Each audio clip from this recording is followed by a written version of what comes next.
Buenas tardes. Reciban un cordial saludo de parte del personal del Centro de Investigaciones en Contaminación Ambiental, SICA, de la Universidad de Costa Rica, actualmente designado como Centro de Colaboración del Organismo Internacional de Energía Atómica, OIEA, para la calidad y seguridad alimentaria y ambiental, y que este año está celebrando su 40 aniversario de fundación. Para nosotros es una gran satisfacción que nos acompañen en este seminario de investigación titulado Efectos a largo plazo de la aplicación de un biochar de gasificación sobre las funciones del suelo en un agroecosistema mediterráneo, que será presentado por la doctora Alba Llobet Martín. La doctora Llobet obtuvo su grado en Biología Ambiental en la Universidad Autónoma de Barcelona. Posteriormente hizo su máster en Biodiversidad en la Universidad de Barcelona y finalmente obtuvo su doctorado en Ecología Terrestre en el Centro de Investigaciones en Ecología y Aplicaciones Forestales de la Universidad Autónoma de Barcelona, todas en España. Su campo de investigación se centra en la sostenibilidad de agroecosistemas y el análisis de calidad del suelo. En general, sus intereses de investigación actuales incluyen el estudio del sistema suelo, microbiota, planta, atmósfera, vinculado al funcionamiento del agroecosistema y el impacto de diferentes esquemas de gestión sobre el resultado de estas interacciones. Al concluir la presentación, abriremos un espacio para hacer preguntas. Para tal efecto, les agradezco que indiquen las preguntas en el chat para transferirlas a la expositora. Adicionalmente, quisiera mencionar que es posible que los participantes de este seminario estén transmitiendo desde las casas u otros espacios similares, por lo que pudieran escucharse sonidos ajenos a la presentación en algún momento y que es difícil controlar, por lo que les solicitamos las disculpas del caso y comprensión al respecto. Sin más que agregar, le paso la palabra a Alba. Adelante, Alba. Muchas gracias y bienvenida. Muchas gracias, Juan, tanto por la presentación como por la invitación a estos seminarios y gracias a los asistentes a esta presentación. Bueno, como muy bien ha dicho Juan, hablaremos de los efectos de la aplicación de un biochar de gasificación sobre las funciones del suelo en un agroecosistema mediterráneo. Comentar que los resultados que presentaré forman parte de mi tesis doctoral y si los queréis consultar con más detalle están publicados en este artículo que muestro aquí. Comienzo haciendo una introducción general del biochar. Bueno, como sabéis, el biochar es el residuo sólido de la pirólisis o gasificación de la biomasa, es decir, una descomposición termoquímica en condiciones de oxígeno limitantes o nulas. El biochar es aplicado en el suelo con el fin de secuestrar carbono a largo término y potencialmente para mejorar las propiedades del suelo. Cabe destacar que en el proceso de pirólisis de la biomasa se generan tres subproductos. Como hemos dicho, estaría el subproducto sólido, que sería el biochar, pero también se obtiene un gas que le llaman syngas y bioaceites.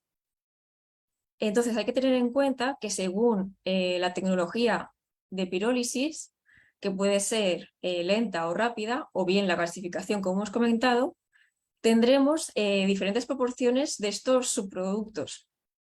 Y hay que tener en cuenta que mientras que la pirólisis lenta es la que obtiene un mayor rendimiento de biochar, los biochares que están producidos a partir de gasificación, como el que estudiaremos, son los que obtienen un menor rendimiento de biochar, ya que, como dice el propio nombre, lo que se optimiza es la producción de gas. Bueno, y es importante tener en cuenta también que en los procesos de gasificación, el biochar se obtiene a partir de temperaturas muy altas, que como veremos ahora, influye mucho en las propiedades resultantes del biochar.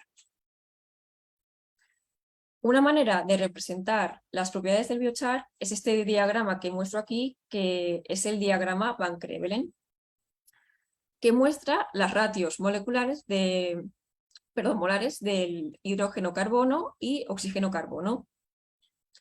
La ratio del hidrógeno-carbono nos indica, a medida que va bajando, un incremento de la aromaticidad, mientras que la ratio oxígeno-carbono a medida que va bajando, nos indica que está decreciendo los grupos funcionales polares.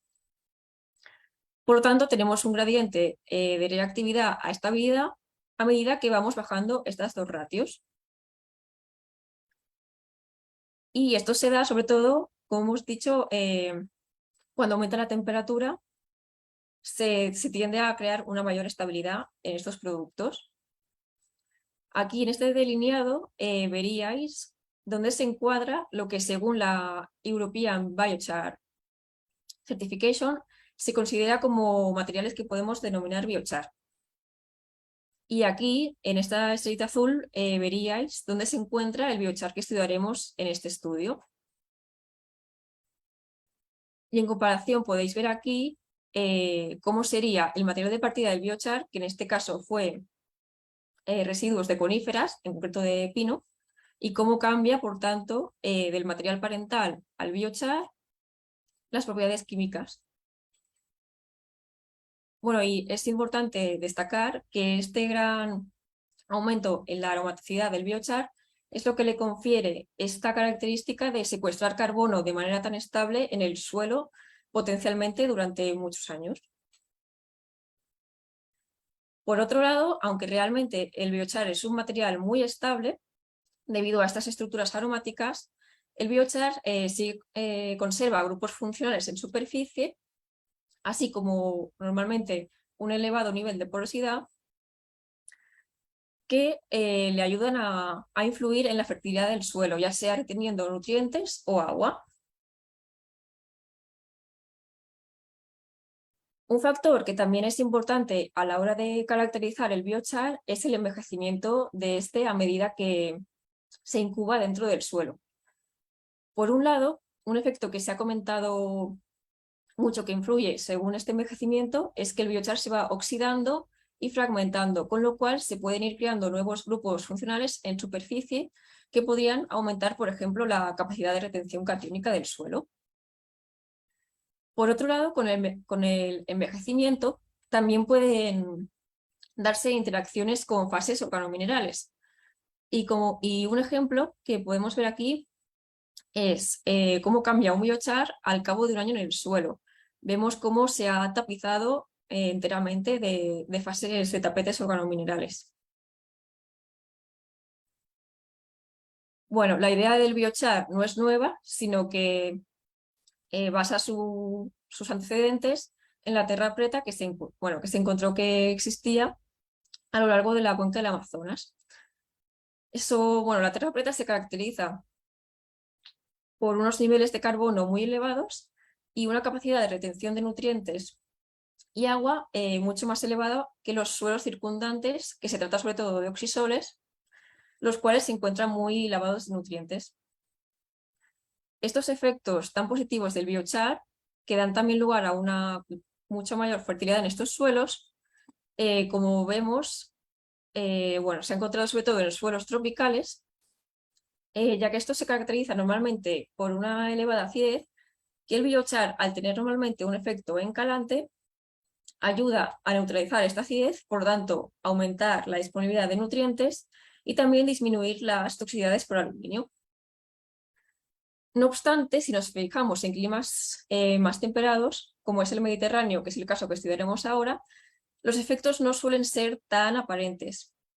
Esto es porque normalmente estos suelos no presentan estas características tan fuertes de acidez, sino que suelen ser más alcalinos, como es el caso del suelo que estudiaremos aquí. Entonces, para poner en contexto este estudio, como decíamos, nos encontramos en un clima mediterráneo, estamos en Cataluña, en el noreste de España, y estudiamos unas parcelas que están establecidas desde el año 2011. Como hemos comentado, estudiamos en ellas un biochar de gasificación de pino aplicado a dos dosis, una intermedia de 12 toneladas hectárea y una dosis alta de 50 toneladas hectárea. En los primeros años del estudio de estas parcelas ya se vio algún efecto interesante de este biochar, ya que la dosis alta consiguió reducir los niveles de nitrato en la solución del suelo. Y gracias a este estudio que realizamos en el año 2017 podemos estudiar el efecto del biochar en estas parcelas después de haber sido envejecido de manera natural durante 6 años. Nuestro objetivo principal de este estudio es evaluar la seguridad ambiental a largo término de la aplicación de biochar a las dosis aplicadas, ya que se ha visto que si bien el biochar tiene muchos efectos positivos asociados, también puede suponer algunos efectos negativos. Por ejemplo, dependiendo del material de partida o de la tecnología de producción del biochar, este puede contener metales pesados o hidrocarburos policíclicos aromáticos que podrían o bien afectar a las comunidades del suelo o acabar afectando a la acumulación en planta. Otro efecto negativo que se ha visto en algunos casos es un aumento en las emisiones de metano.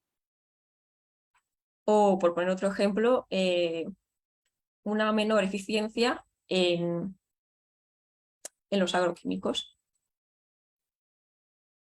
Concretamente, las funciones del suelo que estudiaremos son el secuestro de carbono, que normalmente hemos visto que el biochar tiene efectos positivos en esta función, la retención de agua, también con normalmente efectos positivos, y después otras funciones que han presentado tanto efectos positivos como negativos, que serían la emisión de gases de efecto invernadero, la producción alimentaria, el ciclaje de nutrientes y el funcionamiento de la red trófica.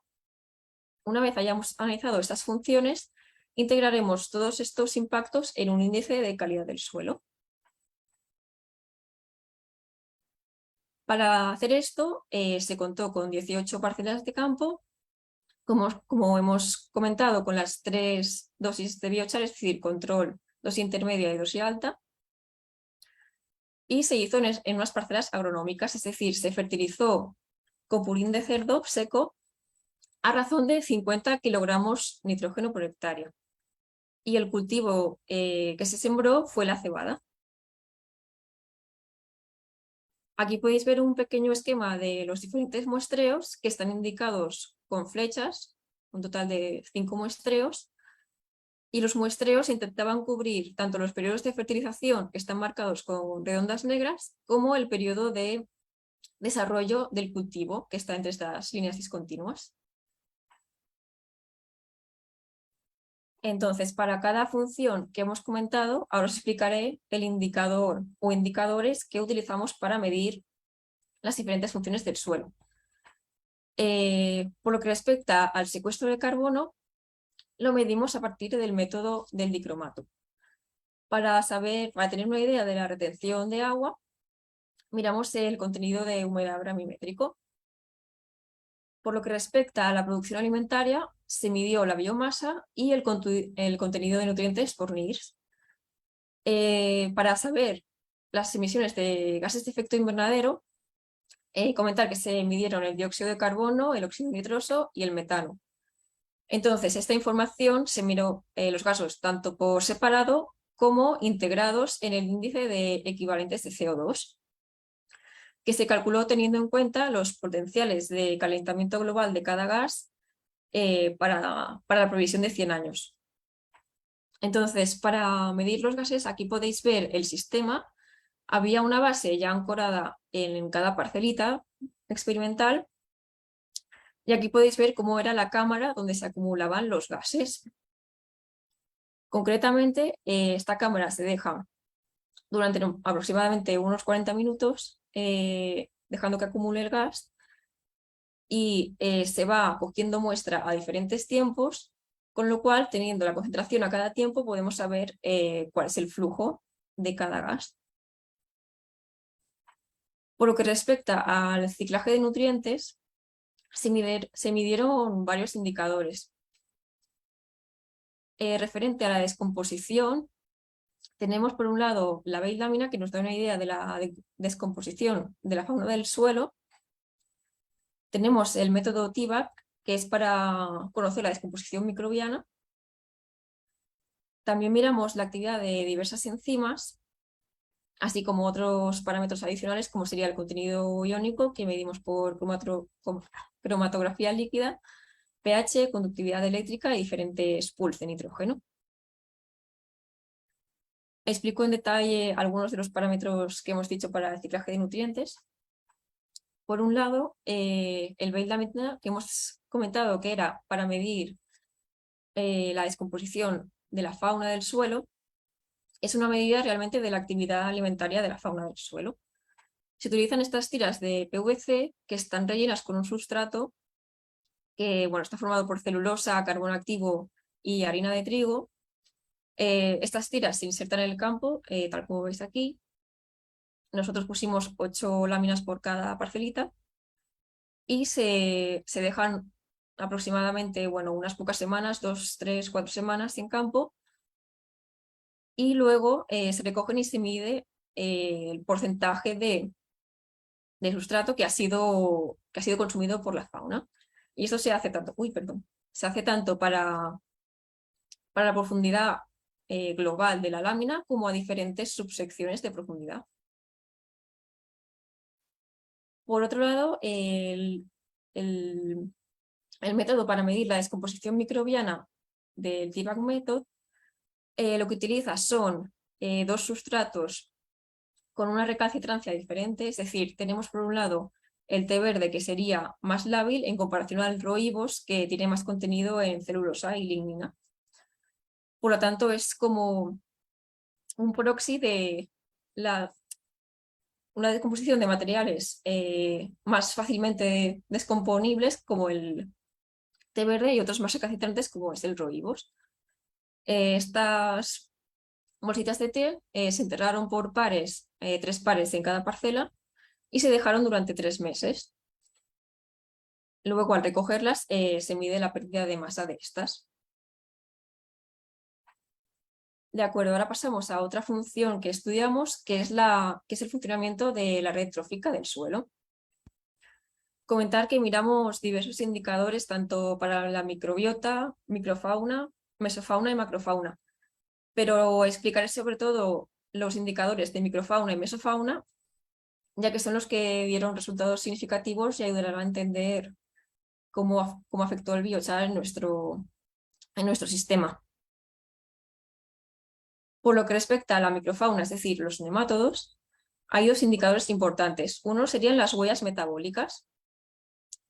Esto se hace a partir de la clasificación de los nemátodos según sus piezas bucales, ya que según esto podemos distinguir entre nemátodos bacterívoros, fungívoros, parásitos de planta o herbívoros, omnívoros y depredadores. Entonces, una vez clasificados los nemátodos según sus preferencias alimentarias, se tiene en cuenta su biomasa y actividad metabólica para obtener estas huellas metabólicas. Por otro lado, el otro índice que analizamos a partir de los nemátodos fue el índice de madurez 2.5, MI 2.5, que se hace clasificando a los nemátodos a lo largo de una escala de colonizadores persistentes. Es decir, los números más bajos de esta escala corresponderían a nemátodos que son estrategas de la R, oportunistas, que responden a condiciones de enriquecimiento y que son muy poco sensibles a las perturbaciones. En cambio, los que se encuentran en los números más altos de esta escala serían estrategas de la K, propios de ambientes bien estructurados, estables, y son muy sensibles a las perturbaciones. Entonces, concretamente, este índice, tal como indica el nombre, solo agrupa a los nemátodos del 2 al 5, ya que así se excluyen los efectos transitorios que puedan ser derivados de nemátodos oportunistas, con lo cual tenemos un índice que nos habla de efectos ambientales más persistentes. Y por otro lado, también se excluye a los nemátodos herbívoros. De acuerdo. Ahora, por lo que respecta a la mesofauna, tenemos como indicador a los colémbolos. Concretamente, miramos rasgos morfológicos o diversidad funcional de estos a través de un índice que se llama Life Form Trait, que sería rasgos de forma de vida. Este índice se basa en la asunción de que los colémbolos que viven en capas más profundas del suelo, es decir, los eudáficos, presentan unas características morfológicas específicas que los distinguen de los epigeicos, es decir, los que viven más en superficie, y los eudáficos son más sensibles a las perturbaciones, ya que tienen la cutícula más fina y son más sensibles a contaminantes, por ejemplo. Bueno, aquí podéis ver las diferentes características morfológicas que se tuvieron en cuenta. Eran la presencia de ocelos, la largada de las antenas, presencia de furca, presencia de pelos o escamas y la bifurcación. Muy bien, entonces, para integrar todos estos indicadores que hemos comentado, seguimos este esquema general. Primero, de todos los indicadores, elegimos solo uno para cada función. Lo hicimos sobre todo con criterios estadísticos, es decir, los indicadores que daban diferencias más significativas o que tenían un esquema más claro de interpretación. Luego, estos indicadores se pasan a unos valores que sean estandarizados entre todos a partir de unas funciones. Y por último, se integran todos estos valores en un solo valor, que nosotros lo hicimos con un índice aditivo que damos el mismo peso a todos los indicadores. Esto sería para cada función el indicador que escogimos y el tipo de función que cogimos para hacer la estandarización. Aquí bueno, simplemente comentar que mientras que algunas funciones como el secuestro de carbono o la retención de agua se consideraban como que más es mejor, había otras como la emisión de gases de efecto invernadero, que evidentemente lo consideramos como que menos es mejor, o otras de óptimo como el contenido de hidrógeno. Y ahora, bueno, iremos explicando una por una. Por lo que respecta al secuestro de carbono, pudimos ver que este biochar envejecido naturalmente durante 6 años, en las diferentes fechas de muestreo, siempre mostró que la dosis alta era la que más incrementaba el contenido de carbono orgánico, como es esperable, concretamente un 68% respecto al control, mientras que la dosis intermedia incrementó el contenido de carbono orgánico en un 23%. Esta capacidad de secuestrar carbono es consistente con la ratio tan baja hidrógeno-carbono de nuestro biochar, que era de 0,14. Por lo que respecta a la retención de agua, el efecto no fue tan consistente y la dosis de biochar que mostró efectos fue la dosis alta. En la primera fecha de muestreo, la dosis alta de biochar incrementó en un 34% el contenido de agua respecto a la dosis intermedia de biochar. Y en la última fecha de muestreo, incrementó el contenido de humedad un 20%, esta vez respecto al control. Entonces, cabe tener en cuenta que una posible explicación del mayor contenido de humedad podría encontrarse en la porosidad del biochar. Sin embargo, normalmente la agua que es realmente disponible para las plantas suele estar contenida en los poros de entre 10 y 80 micrómetros. Y sin embargo, nuestro biochar, que sobre todo constaba de macroporos, su tamaño de poro medio era de 1,2 micrómetros. Por lo tanto, pensamos que más que por la porosidad en sí, seguramente el biochar mejoró la agregación del suelo y concomitantemente también la retención de humedad. Por lo que respecta al ciclaje de nutrientes, bueno, si recordáis había muchos indicadores, pero solo explicaré los que realmente han sido significativos o nos sirven luego para hacer el índice de calidad del suelo, ¿vale? Por una parte tenemos que el T-Bag Method, aquí tenemos agrupado en muestreo de primavera y muestreo de otoño, la pérdida de masa tanto del té verde como del rooibos. Y vimos que en la dosis intermedia de biochar hubo una mayor descomposición del rooibos. Como que el rooibos, como hemos comentado antes, tiene una mayor proporción de material recalcitrante en comparación al té verde, esto nos llevó a pensar que en la dosis intermedia de biochar se podrían haber desarrollado unas comunidades microbianas con capacidades de degradar compuestos recalcitrantes, seguramente por haber estado expuestas al biochar. Este tipo de efecto podría comportar que a largo término la capacidad de secuestro de carbono se viera comprometida. Por otro lado, respecto a los pools de nitrógeno que medimos, comentaré solo el contenido de amonio en la solución del suelo, que sí que dio efectos significativos en los dos últimos muestreos, que coinciden con el periodo de post cosecha. Entonces, en este periodo, la dosis alta de biochar fue la que mostró un mayor contenido de amonio.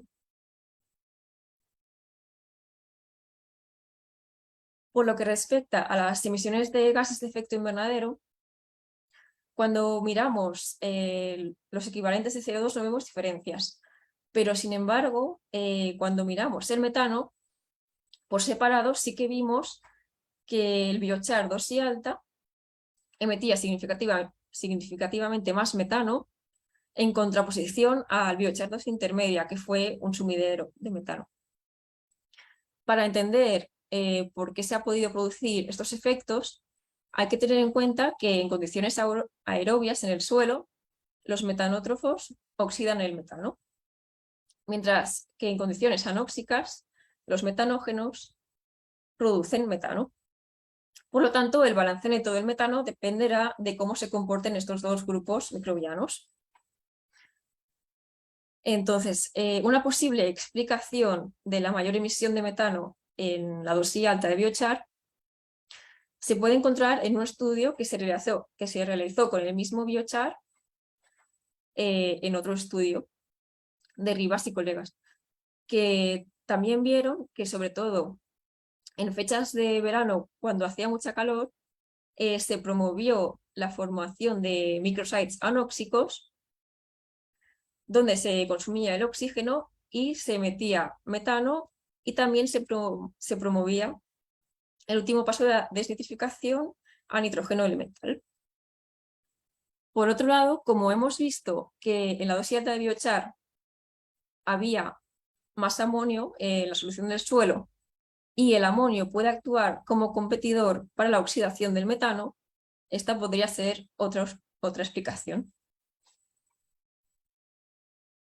Muy bien, pasamos a la función del funcionamiento de la electrofílica del suelo. Aquí muestro el índice de madurez 2,5 de los nemátodos, donde se ve que a dosis altas de biochar hay un menor valor de este índice, es decir, que las comunidades de nemátodos se ven comprometidas. Por otro lado, respecto a las huellas metabólicas, podemos ver que en la dosis alta de biochar aumentó la huella metabólica de los herbívoros, es decir, había una potencial mayor presión de plagas en esta dosis de biochar. Por otro lado, bajó la huella metabólica de los omnívoros, lo que también está relacionado con una menor calidad del suelo, y subió también la huella metabólica de los fungívoros. Muy bien.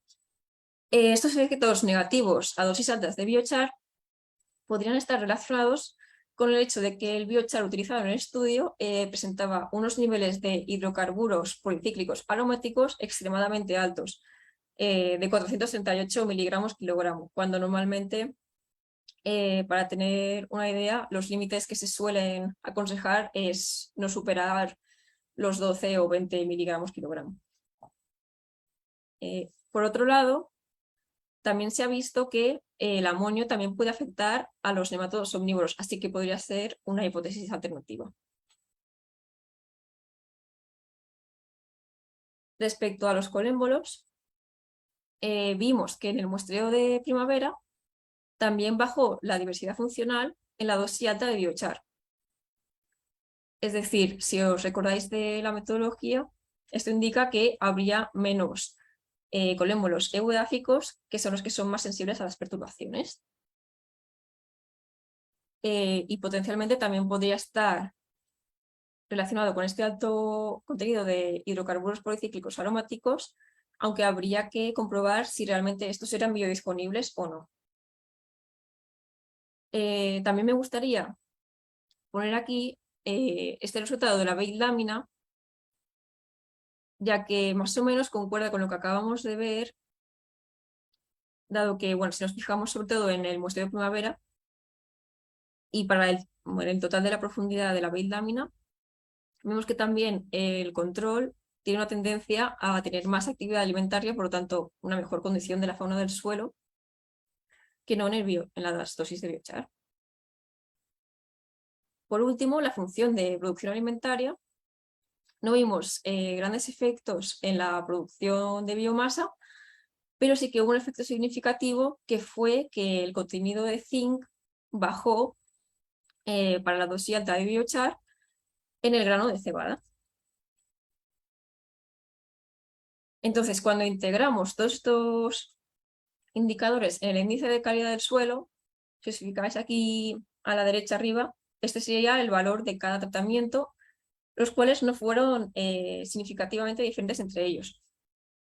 Sin embargo, la función de secuestro de carbono y la del funcionamiento de la red trófica del suelo sí que mostraron diferencias significativas, siendo, como hemos comentado, la dosis de biochar alta la que secuestra más carbono, pero la que tiene efectos más negativos para la fauna del suelo. Por lo tanto, se podría resumir que realmente hay un trade-off a dosis altas de biochar entre estas dos funciones, que serían el secuestro de carbono y el funcionamiento de la red trófica del suelo. Entonces, a modo de conclusiones, decir que el biochar de gasificación envejecido durante 6 años en campo mostró mayores contenidos de carbono orgánico que el control, aumentando de manera lineal con la dosis de aplicación de biochar. Sin embargo, encontramos evidencia de la estimulación de la descomposición de carbono recalcitrante en el tratamiento de 12 toneladas hectárea, lo que implicaría una posible reducción del potencial de secuestro de carbono a largo plazo. Los efectos sobre el ciclo del nitrógeno fueron menores, siendo el único resultado significativo el aumento de la concentración de amonio soluble en el tratamiento de 50 toneladas hectárea durante el periodo post cosecha. La aplicación de biochar no alteró las emisiones de equivalentes de CO2. Sin embargo, el sistema pasó de ser un sumidero de metano en el tratamiento de 12 toneladas hectárea a una fuente neta en el tratamiento de 50 toneladas hectárea. La aplicación de la dosis alta de biochar elevó el contenido de agua de manera no consistente en el tiempo. Con respecto al contenido de nutrientes de la cebada, el zinc se redujo significativamente en el grano en la dosis de 50 toneladas hectárea. El funcionamiento de la red trófica del suelo se vio afectado por la dosis alta de biochar. Concretamente, hubo una reducción en la huella metabólica de nemátodos omnívoros y un aumento concomitante de las huellas de los fungívoros y herbívoros, lo que indica una pérdida de funcionalidad de los niveles más altos de la red trófica del suelo y un mayor riesgo de presión de plagas. Además, la diversidad funcional de los colémbolos también se vio afectada negativamente. Aunque se espera que el biochar de gasificación estudiado sea bastante estable y por lo tanto de interés para el secuestro de carbono, su aplicación a dosis altas plantea serias amenazas para la biología del suelo. Aunque el índice de calidad del suelo no apuntó a un escenario de biochar más favorable que el otro, concluimos que la aplicación de la dosis media de biochar es más segura. Por último, me gustaría agradecer a todos los que han colaborado en este estudio, que han sido muchos, incluido Juan, y daros muchas gracias por vuestra atención.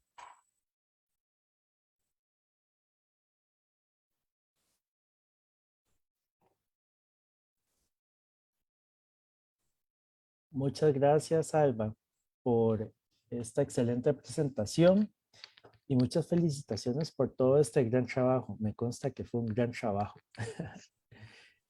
A continuación, abrimos el espacio de preguntas. Hay varias preguntas en el chat. Vamos a ver. Didi Ramírez pregunta, ¿este contenido de carbono en la tierra preta es natural?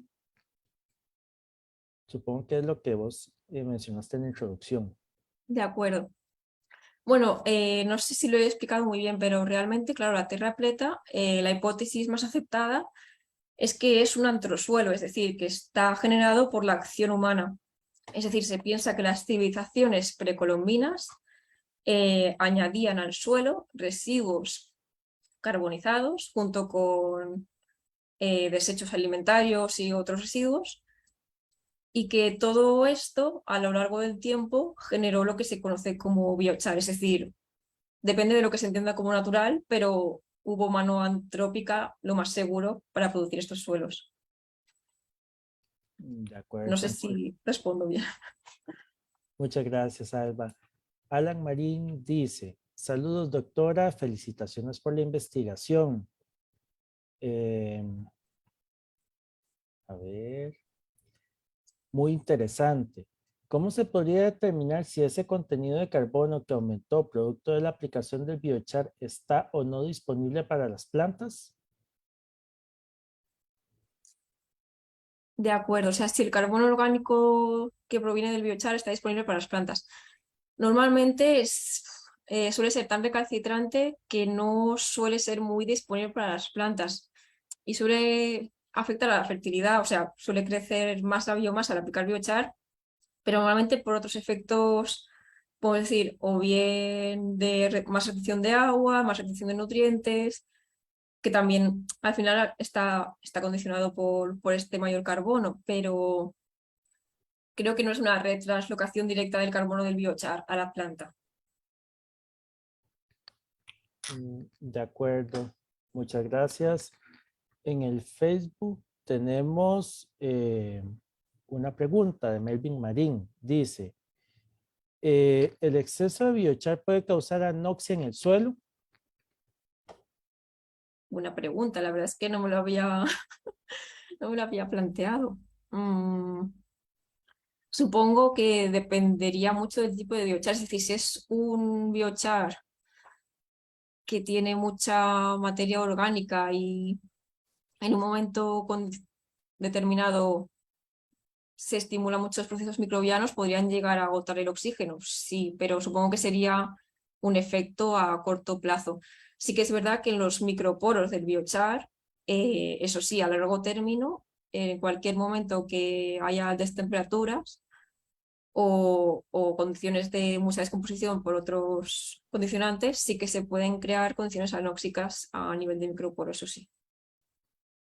De acuerdo, muchas gracias. Natalia Molina nos pregunta, buenas tardes, ¿a qué se debe la liberación de metano en los suelos aplicados con biochar? De acuerdo. Bueno, como hemos visto, el balance depende de las dos comunidades que controlan el metano, es decir, los metanótrofos que lo oxidan, por lo tanto lo disminuyen, y los metanógenos que lo liberan. Entonces depende realmente mucho del tipo de biochar y de sistema que estemos estudiando. O sea, me consta que en sistemas de arrozales que sí que son más anóxicos, en algún caso sí que se ha visto que el biochar aumenta las emisiones de metano, pero en suelos óxicos quizá aún hay mucha controversia, pero también hay casos que el biochar consigue reducir las emisiones de metano. Y hay muchos factores que pueden influenciar, como la formación de estos microsites anóxicos en los poros del biochar, la disponibilidad de otros eh, elementos como el amonio que pueden competir por la oxidación del metano, o también otros compuestos tóxicos del biochar que pueden afectar a estas comunidades, sobre todo de metanótrofos, que son los que oxidan el metano. Gracias. Alan Marín nos pregunta, ¿la disminución en el contenido de nitrógeno y fósforo de la cebada en los tratamientos de biochar con respecto al testigo podrían tener relación con la temperatura de pirólisis? ¿Reducción de nitrógeno y fósforo en la cebada? Me preguntaste. Correcto. Vale. Bueno, eso en la cebada no fue significativo la bajada, aunque sí que es posible que haya una bajada. Sobre todo lo que bajó fue el zinc, y eso sobre todo no está claro, pero lo relacionamos con que hubo más nemátodos herbívoros. Es decir, si los nemátodos herbívoros causan daño radicular, y justamente en este caso parece que lo causaron en el momento de llenado del grano, parece que eso es lo que puede haber ocasionado que haya menos nutriente. Y la temperatura de pirólisis sí podría afectar. Supongo que sí, pero no sabría hacer la relación directa. Ok, de acuerdo. Acá, bueno, Didier nos dice que sí le respondió la pregunta de lo de las tierras pretas. Y Gracias. Natalia Molina nos dice, usted nos comentaba al inicio que los suelos donde trabajaron eran muy alcalinos. ¿Qué Ujú. estrategia usan para que el biochar no afecte negativamente, dado que mayor pH, menor disponibilidad de nutrientes? Me ha pasado que veo enanismo y amarillamiento cuando se agregan proporciones de 10% a 25% en macetas, peso en peso, en macetas o bandejas de crecimiento. Vale. De acuerdo, sí que se ha comentado mucho que añadir un biochar alcalino como era el nuestro a un suelo alcalino puede tener efectos negativos. En nuestro caso realmente no pasó, es decir, no subió aún más el pH y la explicación que he encontrado es que al tener un alto nivel de carbonatos en el suelo, que lo tenemos, estos tienen una capacidad buffer que impide que suba más el pH. Y la verdad que no sé qué se podría hacer. Supongo que habría que acidificar el biochar en caso de querer aplicarlo en suelos alcalinos que no tengan capacidad de bacer. De acuerdo, gracias. Eh, Alba, bueno, es súper interesante todo ese estudio que hiciste, ¿verdad? Y la combinación de todas esas herramientas con bioindicadores para generar esos indicadores que puedes combinar en un índice, ¿verdad? O sea, llegar de todas esas partes a un número, básicamente, que nos dice cuál es la calidad del suelo. Digamos, en tu experiencia en esta investigación, eh, ¿vos crees que todos esos indicadores que utilizaron son necesarios o podrían obviarse algunos o más bien que hicieron falta? Buena pregunta. Eh, claro, es difícil de responder porque cada biochar es un mundo, entonces yo solo puedo hablar en seguro para mi biochar en concreto. Ujú. Claro, supongo que sí que se podrían descartar algunos, o quizás si se encuentra que alguna información es redundante. Por ejemplo, en el caso del el funcionamiento de la electrófica, los nematodos yo lo cogería como el más importante porque realmente dan muchísima información de diferentes servicios ambientales, es decir, tienes presión de plagas, servicio de mineralización, servicio de supresión de plagas, eh, así que te dan como una idea muy global. Pero bueno, yo pienso que siempre está bien complementar con otros grupos porque nunca sabes si a otro grupo le puede afectar otra cosa diferente. Ok. Y digamos, cuál ruta o cuál enfoque recomendarías vos para, digamos, para tratar de replicar este trabajo o de trabajar en una línea similar en otro lugar? De acuerdo. Quizá, sobre todo en relación a lo que me has dicho antes de los indicadores, para no tener que quizá hacer un esfuerzo experimental enorme, hacer primero un estudio previo de qué indicadores son más responsivos y a partir de este análisis previo ya decidir cuáles son tus indicadores definitivos que sí que estudiarás pues repetidamente en el tiempo, porque al final lo que te interesa es ver tanto a corto plazo como a largo plazo y tener como un mantenimiento de estos indicadores a lo largo del tiempo. Ok, de acuerdo. Acá en el Facebook tenemos otra pregunta de Melvin. Dice, ¿qué tan potente es el poder real de neutralización total del biochar comparado con una enmienda a base de calcio en suelos ácidos? De acuerdo, la verdad es que yo eso no lo he estudiado en concreto. Supongo que si haces una enmienda con calcio, seguramente tienes tu efecto en calante pues más directo y seguro, pero el biochar se aplica porque aparte del efecto en calante puedes tener otros beneficios como eso, lo que hemos comentado, más retención de nutrientes, de agua, es decir, Oh, buscas otro tipo de servicios ambientales aparte del posible encalado, que también hay que decir que aunque la mayoría de biochares sí que son alcalinos, algunos no lo son, o sea que eso también hay que mirarlo bien antes de aplicarlo. Ok, de acuerdo, muchas gracias. No sé si alguien tendrá alguna otra pregunta o comentario. No veo en el chat. Yo creo que me resta agradecerles a todos y a todas por su atención. Agradecerle muy especialmente a mi amiga Alba, porque a mí se me olvidó mencionar al inicio que Alba en estos momentos está allá en España, en Cataluña, y que es muy, muy noche. Entonces le agradezco realmente por haber participado. Eh, Les extendemos a todos y a todas una cordial invitación para asistir al próximo seminario titulado Los inoculantes microbianos en la producción agrícola sostenible, retos y perspectivas, que será presentado por el doctor Sergio de los Santos Villalobos, investigador del Laboratorio de Biotecnología del Recurso Microbiano del Instituto Tecnológico de Sonora de México, y que se realizará el martes 9 de agosto a las 3:30 de la tarde. Muchas gracias de nuevo y espero que pasen una feliz tarde. Saludos.